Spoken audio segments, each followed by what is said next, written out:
ভগবান শ্রী রামচন্দ্র যখন লঙ্কায় রাবণ বধ করতে গেছিলেন, সঙ্গে নিয়ে গেছিলেন বানর সেনা। মানুষের সেনা নিয়ে যাননি। কেন জানেন?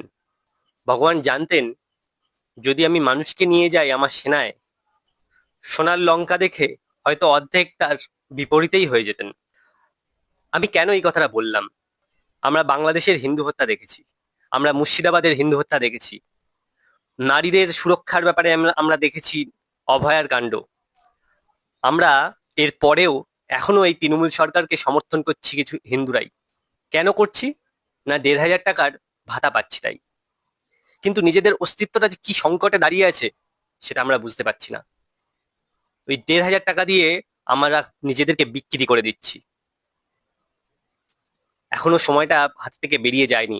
ভাবুন, ২৩ তারিখ ২৯ তারিখ ভোট বাক্সে ভোটার সঠিক জায়গায় দিয়ে নিজের অস্তিত্বকে রক্ষা করুন। আপনার পরিচিত সকল তৃণমূলী, অতৃণমূলী, বামপন্থী, অবামপন্থী, রাজনৈতিক, অরাজনৈতিক সকল সনাতনী ভাইকে এই ভিডিওটি শেয়ার করে দিন।